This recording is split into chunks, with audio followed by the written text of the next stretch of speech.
Vibrant हो गए लोगों को समझ आ गई। अब देखें, मेरा इस सारी चीज़ों के अंदर इस प्रेस कॉन्फ्रेंस का एक्चुअली मकसद क्या था? मेरा मकसद इन जनरल था। अब आप मैं किसी के बारे में बात करूं, मैं इत्तेज़ाज़ आपको एक्सप्लेन कर रहा था, आप कहें मेरे पर तुमने बात कर दी, तो आप आपकी मर्जी, आपने मुझे घसीटना है अगर चीज़ के अंदर, whether I am in contempt और नॉट, आपने मुझे घसीट ही लेना है। तो फिर तो कुछ नहीं करता। अभी स्टूडियो के अंदर 60 आदमी आ जाए बंदूकें लेके, अगर हम गोली मार देंगे तो हम क्या कहेंगे? मार दो। फिर यही कर सकते हैं ना, और तो कुछ नहीं कर सकते। सो मैंने तो कंटेम्प्ट की नहीं है। अगर इन जनरल मैं बात कर रहा हूँ, मैंने सवाल उठाए हैं बाबर सत्तार की अपॉइंटमेंट के ऊपर, डॉक्यूमेंट्स के ऊपर, उन डॉक्यूमेंट्स के जवाब दर जवाब के ऊपर, उसमें कन्फ्यूजन, अभाम काज, पता नहीं मैं कह सकता हूं कि ये उसमें कुछ चीज बताने छुपाने की कोशिश हो रही है या तासुर दिया जा रहा है कि सब चीजें ठीक है, बट उसको स्पिन कर रहे हैं हर लेटर के अंदर के मैं ग्रीन कार्ड पर ऑब्जेक्ट कर रहा हूं, मैं सिटीजनशिप मैं ऑब्जेक्ट कर रहा हूं, लेकिन उसका कानून नहीं है, उसका कानून मुझे बनाना चाहिए। लेकिन मैं उसको ऑब्जेक्ट ही नहीं कर रहा। मैं तो कह रहा, अगर आपने एक बात कही थी तो पहले दिन सच बता देते। अब आप कह रहे हैं हमारे पास सबूत नहीं है, तो मेरा तो मुद्दा वहीं क्लियर हो गया कि आपका सबूत नहीं है। आपने फिर गलत बयानी, क्या गलत बयानी कर दी है? क्या आपने हाइड करने की कोशिश की है? क्या आपने गुमराह करने की कोशिश की कौम को? तो हम कंफ्यूज हो गए। और क्या आप सादिक अमीन हैं? उसका कोड ऑफ कंडक्ट के अंदर ब्लेमलेस आपकी पहली मेरिट है, तो आप ब्लेमलेस, ब्लेम तो लग गया फिर इन वे, ठीक है। अगर उसकी क्लैरिफिकेशन के मुझे आप प्रीएम्प्ट करके रोक रहे हैं कि मेरे पास और बहुत सारी लॉजिकल चीजें, देखिए मैंने तो कौम को कोई लीडर बयानिया नहीं दे सका। मैंने पाकिस्तानी कौम को एक बयानी पे खड़ा कर दिया है कि अदल इंसाफ होगा, ठीक होगा तो कौम और पाकिस्तान तरक्की करेगा, वरना नहीं हो सकता। मैं तो रिफॉर्म चाहता हूँ, मेरा तो और कोई मकसद नहीं है। ना नास्ता टावर वाले मेरे रिश्तेदार हैं, ना जिन बच्चियों का रेप हुआ खुदा ना खास्ता वो मेरे घर में कोई मसला है ऐसा, ना किसी गलत बयानी की है तो ना वो मेरे साथ की है।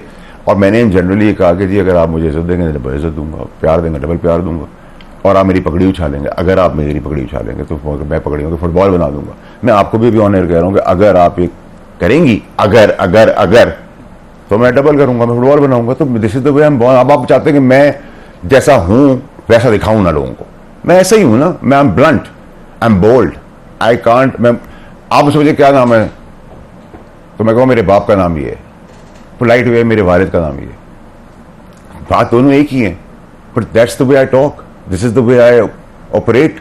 मुझे अगर आप यूं करेंगे तो मेरे दूसरे हाथ से दूसरा हाथ निकल जाएगा। रिफ्लेक्स एक्शन मेरी लाइफ के अंदर, मैं impulsive, emotional, but does that mean कि मैंने किसी पर अटैक कर दिया? मैंने कहा मैं हर जगह कानूनी जंग लड़ूंगा, ठीक है। लेकिन आप मुझे प्रॉक्सी कहेंगे, मेरी गैरत, मेरी इंटेग्रिटी को क्वेश्चन करेंगे, और वो भी एक आप सिटिंग जज हैं, और जज पूरी दुनिया में किसी को ब्लेम नहीं कर सकता, तो आपको प्रूफ तो देने पड़ेंगे। मैं तो से एक इंच पीछे नहीं हटूंगा। दूसरी चीज ये कि मेरी प्रेस कॉन्फ्रेंस है, मैं उसके एक एक वर्ड, एक एक बात पे खड़ा भी हूं, उसके एक एक चीज को ओन भी करता हूं, क्योंकि मैंने गलत कहा ही नहीं है। जिन्होंने गालियां दी हैं, जिन्होंने वो जबानें इस्तेमाल की है, नाम लेके इस्तेमाल किए हैं, जिन्होंने अच्छे काम किए हैं, मैंने तो कहा अगर आपका मदाखलत भी कहीं की है तो मैं आपके साथ खड़ा हूं, सबूत दे दे, ठीक है। जिन्होंने जजों ने अच्छा काम किया, मैं Mansoori Shah sahab excuse me, justice Mansoori Shah sahab, honourable justice Mansoori Shah, he is honourable, and honourable Ayesha Malik sahiba और ऑनरेबल एक्स चीफ जस्टिस साहब तबन्ना साहब के सामने पेश हुआ। तो मैंने उनके साथ पेश होकर मुझे ज़िंदगी में अंदाज़ा हुआ कि बहुत ज़बरदस्त किस्म के जजेस भी हमारे पास हैं जो उस मनसब को क्वालिफाई करते हैं। एज एन इंडिपेंडेंट मेरा ओपिनियन है, क्योंकि जब उनकी कलम में ताकत थी तो वो मुझे फांसी भी दे सकते थे, मिसाल दे रहा हूँ, मुझे कुछ भी कर सकते थे। लेकिन जिस तरह से उनका कॉन्डक्ट था मेरे साथ, तो मुझसे उन्होंने कहा कि आप रिग्रेट करते हैं। मैंने कहा मैं रिग्रेट नहीं करता, उसके साथ मैं अपॉलॉजी भी करता हूँ, डबल आगे आ गया मैं।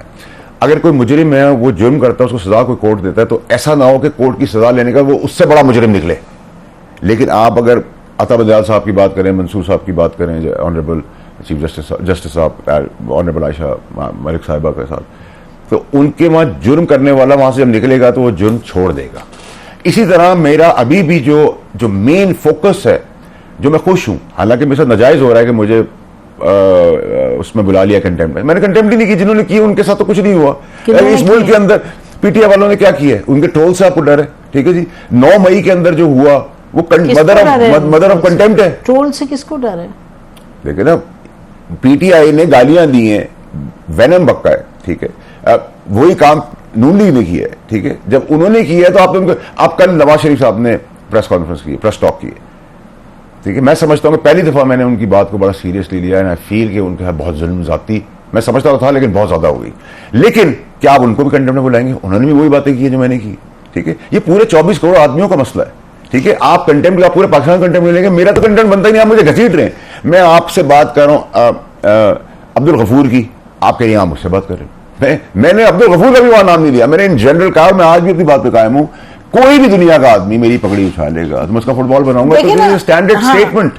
देखिए सबसे पहले तो कि मेरी एतजाज साहब, मेरे लिए तो I always admired his discussion and talk, और ऐसा नहीं है, मुझे सुनकर बड़ी हैरत हुई कि मुझे तो एतजाज साहब से मेरी फ़ोन पे ही बातें होती रही, मैसेज भी एक्सचेंज होते थे, तो उनको शायद उस 14 साल में याद नहीं कि मैं कहाँ से आया हूँ, और या फिर उनकी एज ऐसी हो गई है, यू नो आप रिटायर होते हैं तो you want to be relevant the same way as पीछे जैसे आप होते हैं, वो अगर करें तो अब, क्योंकि वो भी मायनाज वकील हैं, I always admired his discussions and all. मैं अभी भी करता हूँ, मुझे कोई प्रॉब्लम नहीं है, लेकिन अगर शायद वो भी वकील हैं, उनके पास भी ये राइट आ गया होगा कि वो मुझसे मेरा एड्रेस पूछ लें, मेरा बर्थ सर्टिफिकेट पूछ लें, तो मैं वो उनको भी दे दूंगा।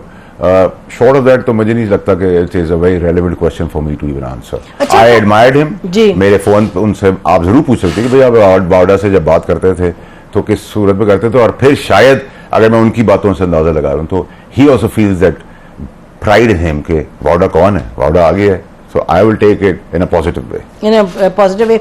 अच्छा, मेरा ख्याल है कि अगर मैं थोड़ा इनको इंटरप्रेट करूं, उनका मतलब होगा कि किसी पॉलिटिकल पार्टी से अटैच नहीं है, तो एज एन इंडिपेंडेंट इनको कैसे इतनी सपोर्ट मिली।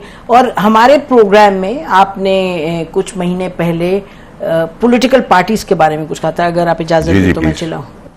बयानिया बनाया मियां नवाज शरीफ साहब ने कि मुझे क्यों निकाला, कौम को बेवकूफ बना के अपने पीछे लगाया, अंदर खान ने बाजवा साहब को वोट दे दिया एक्सटेंशन का। इमरान खान साहब ने अपनी हुकूमत चलाने के लिए बाजवा साहब को एक्सटेंशन दी, पब्लिक में कहा कि बाजवा साहब ने रिजीम गिरा दी। पीपल्स पार्टी ने कहा मीट सेंट बजा देंगे आप 3 साल के लिए, हम सारी जिंदगी के लिए, और वहां स्टैब्लिशमेंट को वोट दे दिया। बाकी 13 जमातों ने भी गंगा में हाथ इसी तरह धोए। सारे एक्सपायर्ड लीडर्स जो है ना, माजी तो इनका ना भूलें। अच्छा, अब ये बताएं कि यही लोग हैं जिन्होंने आपको वोट दिया? देखिए जी नसीब साहब, मैं एक शायद प्राउडली कह सकता हूँ कि मेरे फॉर्म 47 पर आप छोले नहीं कह सकते। Exactly, spot on. हाँ, वहाँ अपीयर नहीं करता 47। नहीं, अगर करता भी होता तो मेरे वोट प्रॉपर थे और जायज थे और सारी चीजें थी। सो ये भी पॉलिटिक्स का आर्ट है कि आप उनके अंदर कोई होगी, उनको ददाई साहब के साथ तो मेरे खैर टर्म्स बहुत अच्छे हैं, वो मेरे बड़े की जगह पे है। अच्छा, ये टर्म्स, ये आपने बात की तो इंटरेस्टिंग है।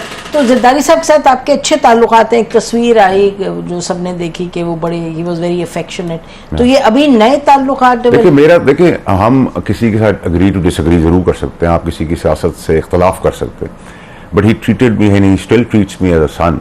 तो मैं बड़ा है तो उनके साथ भी जुल्म बर्बादी, मैं देखिए मैं कहीं नहीं कहता कि फलाने ने बहुत अच्छी सियासत की थी, मैं कहता हूँ अगर उनके साथ भी जाती हुई थी तो जाति का अजाला किसने भरा है? वो 14 साल जो कैद में रहे, उस 14 साल जो उनको रखा गया, जिन्होंने उनको 14 साल कैद की सजाएं सुनाई, उनके आपने क्या सजा दी? सिंबॉलिक तो देना।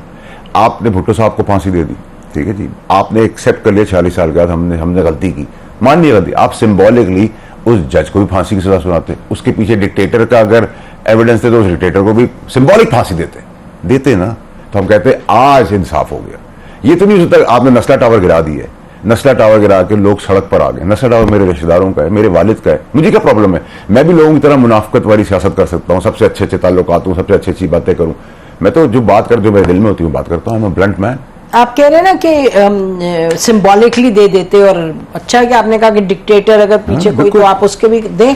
तो जब जनरल मुशर्रफ के हवाले से आर्टिकल 6 की बात की थी पेशावर के हाई कोर्ट के जज ने, तो उनके साथ तो काफ़ी उनको कहा गया, प्रेस कॉन्फ्रेंस हुई कि he is lost his mind, he is this, he is that, हालांकि वो तो एक फैक्ट बयान कर रहे थे ना कि आर्टिकल 6। हमारी पाकिस्तान की हिस्ट्री 100 साल की नहीं है डेमोक्रेसी की, ठीक है जी, हम इवॉल्व हो रहे हैं, ठीक, और वो चीज़ जो उस वक्त कोई वो अनएक्सेप्टेबल उस वक्त थी, जबकि वो ठीक थी, तो वो आज एक्सेप्टेबल हो जाएगी। जमाना चेंज हो गया, मीडिया चेंज हो गया, आप चेंज हो गए, मैं चेंज हो गया हूँ।